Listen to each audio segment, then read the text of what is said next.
doesn't get better than this.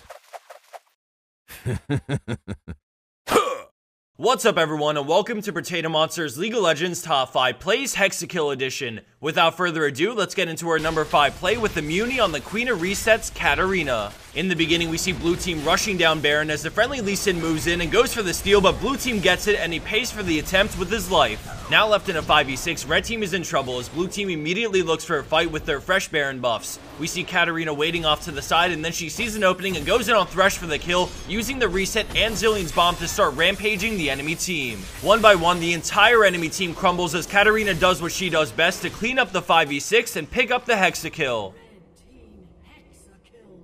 Coming in at our number 4 play, we have Time Moral's Beast on Nidalee with a great team play to hunt down the enemy team. Right off the bat, we see Talisman used to move them into position, and as soon as they round the corner, the chase begins. Sivir ultimate combined with Nami's passive, Raise Morale, Cannon Barrage, and the Tidal Wave allow blue team to catch them out despite not having an amazing initiator on their team. Nidalee picks up the triple and then the quadra right after as they continue with their momentum down mid lane to siege the tower. As every second passes by, the hopes of a Hexakill start to diminish, but when a small skirmish breaks out, Nidalee moves over to help. After landing the spear, she thinks out her next move, and when the enemy Katarina Zanyas, she hops into Cougar form and times it just right with a flash Q for the pentakill. With only the enemy Nasıl alive and no hope of him escaping, the dream turns into reality as her team lets her finish off Nasıl for the Hexakill. Besides the great Hexakill in this play, I wanted to point out something I thought was really cool about this team comp that maybe you didn't notice. Between Talisman, Sivir's ultimate, Nidalee's passive in Cougar form, Nami's passive to speed players up, Vayne's passive to run faster towards enemy players, Shaco's Deceive, and finally Gangplank's Raise Morale,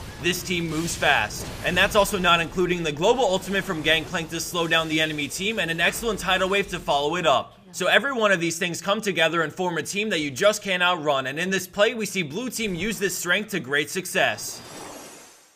Landing in at 3rd place, we have BKDQJVK and 22,022 on Cassiopeia with a game-changing play to win a losing fight.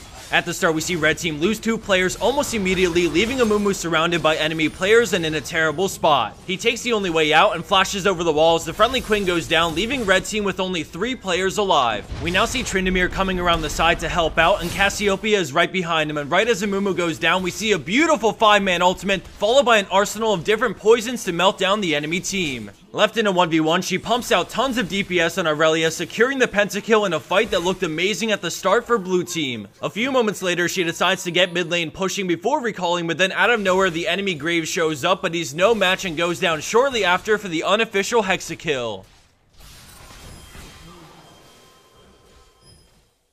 Moving along into our number 2 play, we have Turtle Dunks on Shaco, who was part of a Hexakill trap team I was playing in. Although I don't usually ever feature any play with myself in it, even if someone else submits it, this play is just downright awesome, so in the spirit of this fun Hexakill top 5, I'm gonna let this one slide. Going back to the play now, we take a look at red team as they position around the Baron pit to make full use out of their traps. By pressuring Baron but not starting it, red team is able to set up camp while also forcing the enemy team to stick around and get poked down. If anyone on blue team moves in to regain vision, they run into traps, get hit, and leave empty-handed. While the enemy team tries their best to return the poke or get a kill, Shaco and friends play to their strengths and make sure to never overcommit or give up on the plan. After forcing blue team away, red team regroups in front of Baron, which applies a lot of pressure because the more traps that go down, the more free Baron becomes. Now we run into a small stalemate as both teams wait patiently for the other to do something because neither team wants to leave the position they're in. Out of nowhere, thanks to the ward placed earlier, Caitlyn sees an opening on Heimer and utilizes her long range to bring him low enough to pick up the kill with Ace in the hole. This opens up the possibility of a Baron rush, and with so many traps already down, red team decides to go for it. Since blue team has a ward placed down from earlier, they know red team started on Baron, and despite the field of traps, they decide to contest it.